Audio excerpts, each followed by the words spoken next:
My friends and I were sitting around the fireplace one night when one of the guys turned to us and said, "Hey, want to hear a creepy story?"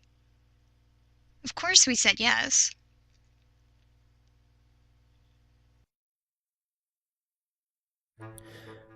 Well, one of my friends said that she and her father were traveling cross-country on Greyhound last summer. She said that slowly the people started disappearing.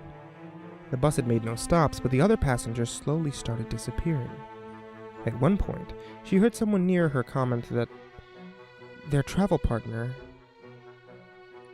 had to pee and then got up to use the in-bus toilet, and after 20 minutes, he still hadn't returned. His friend got up to see if he was okay. My friend never saw him or the girl that he was traveling with again. Even after a half hour, neither one returned. Jordan scoffed at this point. This is the dumbest thing I've heard all night. Oh, shut it, Jordan. Elise chimed in. I want to hear this story. Whatever. Jordan retorted, but kept quiet. Go on, Devin. Finish the story, I coaxed after about a minute of silence. Well, a while later, the passenger in front of her, an elderly man, got up and went into the bathroom. He never returned either. She brought this to her dad's attention, but he just laughed at it.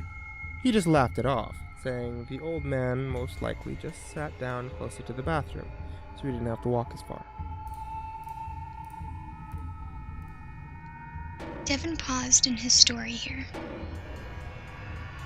Though I wasn't sure if he was trying to remember the rest or deciding whether or not to tell us. After a few minutes of silence, he finally continued. After quite a while, my friend had to pee, so she went to the bathroom. And upon entering the door, screamed! Devin's shouting that last word caused Elise and I to scream in response. The guys started laughing at us.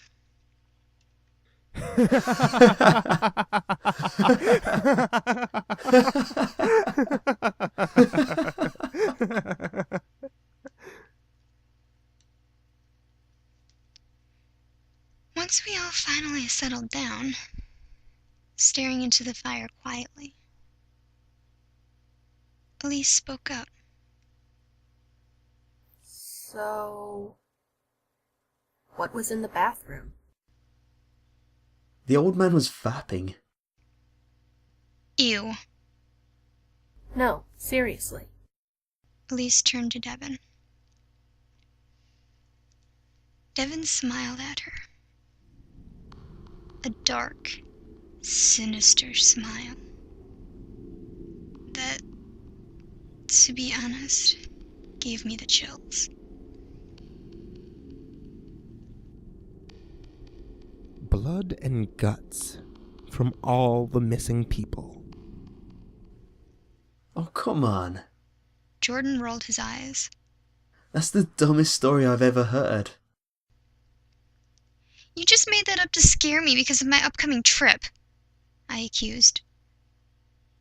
Devin only smiled at me. Elise hit me with a pillow. Oh, lighten up, Minx. She said. I hit her back with a pillow, which caused an all-out pillow fight.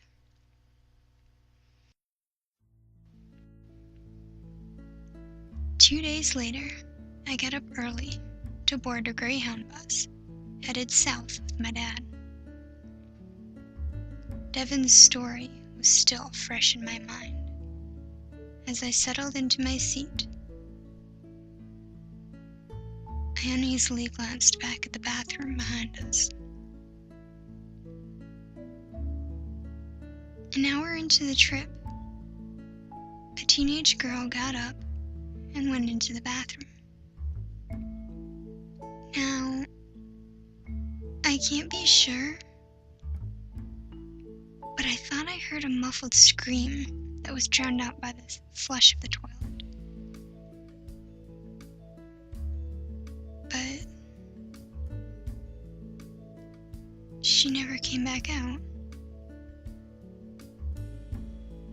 Or at least, I didn't see her come out.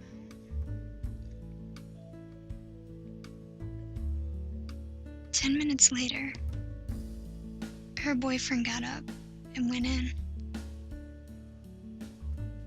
He never emerged either, even after 30 minutes. But when I glanced back at the door, it showed as vacant by the handle. I started to panic at this point. When the awkwardly covered and mostly hidden person across the aisle from me got up and went into the bathroom, I realized that I really needed to pee. Hoping I was just letting my imagination run away with me, I waited for him to emerge so I could go in. 20 minutes later, I couldn't wait any longer.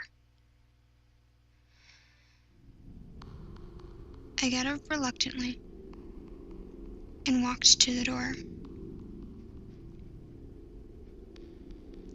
Seeing that it said vacant, I took a deep breath and turned the handle, peeking in a bit.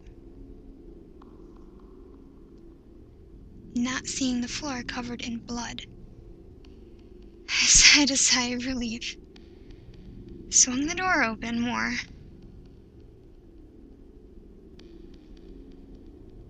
Yeah, what the hell?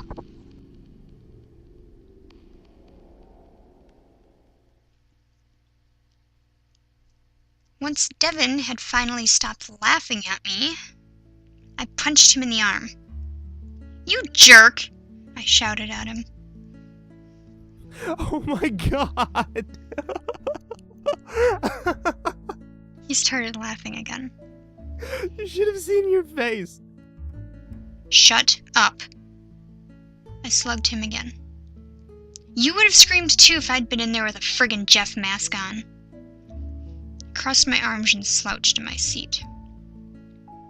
You actually believe I was Jeff? I said, "Shut up." I glared at the back of the seat in front of me. And I remembered the other two. What about the other two who never came back out? What are you talking about? The other two. The couple who went in, like, shortly before you did, but never came back out. He looked at me kind of funny, and then looked back at the bathroom door, as I did. As we looked,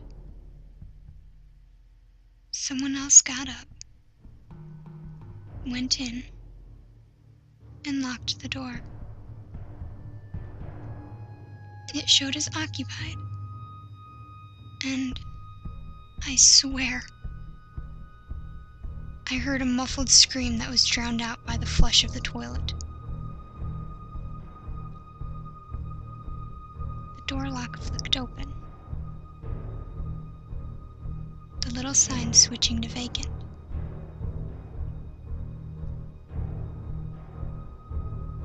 But the man